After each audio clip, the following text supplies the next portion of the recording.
What's good, anybody out there? This is your friendly Crimson Stain, and I've got this mail video for you today. This obviously comes from my Vinegar Syndrome order. That last Vinegar Syndrome sale, I was tempted to get a bunch of stuff, but I only got this one thing. This was the only thing that broke my will. And this came from the out-of-print section. You know that old boutique label trick where they sell out of something and then miraculously they find some more copies down the line? Well, that was a big part of this sale. So there was a lot of stuff I wanted to get. Luckily, a lot of it sold out again instantly, and I didn't have to worry about it. But this one, I had to pick it up. So, and sure enough, I had instant regret as soon as I ordered it because, it's like, this is a shot on video movie. Does it really need a Blu-ray? I already have a DVD of this and I never watch it. So, I kind of had that regret there. But luckily, when it came, it would totally put my worries away and passed my expectations. So, first of all, look at this slipcover. This is easily one of my favorite slipcovers. It's instantly one of my favorites. The color and the texture, I don't know if it's really picking up on camera, but it's just so cool looking. It's quite perfect. Here's the back there. That's the star and director of this fine film. And it's like a psychic ghost haunted house thing. It doesn't really matter. We can get into the plot later. But anyway, I know it's kind of a trend to kind of say slipcovers are overrated and it should really be about the movie itself. I mean, I agree with that in one aspect of it, but on the other hand, I want in my collection stuff to have like a good aesthetic physical presence, and I think slipcovers do a great job with that, of really adding value to the collection. So I'm not against them. I don't think it's a totally bad thing. I realize it can be like a stupid consumerist thing, a trap to get into, of just paying so much more for stuff, but especially in cases like this where the slipcover really is a work of art that I wanted, I think it is warranted to hold out and get it. So that's how I stand about it. Anyway, like I say, this movie, once I got it, all my fears were tucked away, because this film, watching it, it looked a lot better. It's this version is okay, shot on video, but it was blown up to 35 millimeter for theatrical showing, I believe. And so they took it from a 35 millimeter print. So you're getting like a beat up 35 millimeter print transferred to Blu-ray from, originally shot on video. If that isn't enticing, I don't know what is. It's from 1982, and it has, that's one of the things I love about shot on video movies, is people would just go around their city filming scenes, and so you get the street life, you get a sense of what everything looked like back then. It really preserves a vanishing visual landscape that doesn't exist anymore. Like the cars are really cool, the people's hair, everyone looks really cool. Just the phenotypes, the physiognomy is different throughout the years. So this captures it because they're just filming whatever is around them. It was shot around LA area, I believe. Definitely in California though, and it has kind of a hippie vibe to it. I thought this had like kind of a new age of Aquarius sensibility, but filtered into like this cheap 80s horror. And I thought that was so appropriate, given what I think about that new age stuff. The only way it can survive as a belief is as this sort of dark, evil movie commodity. So that was pretty great. And there are tits in it, so that's also a bonus. Anyway, I've been through some of the features. I haven't watched everything. There are some alternate cuts of this film, which I believe those are straight shot on video presentations. They are not the film part.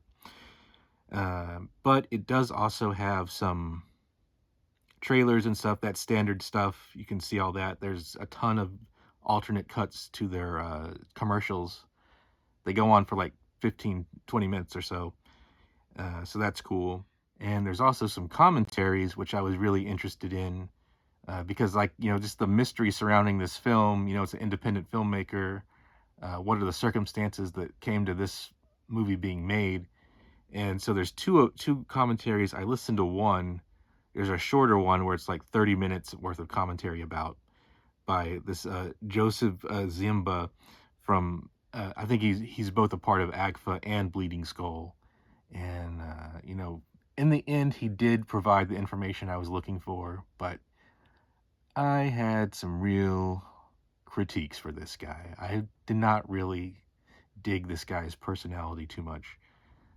Starting with the fact that he was kind of scolding us prematurely, saying, like, you're not supposed to make fun of movies.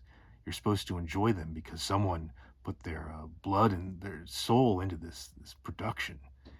And it's like, that's such a pretentious, uh, stupid, elitist take on these things.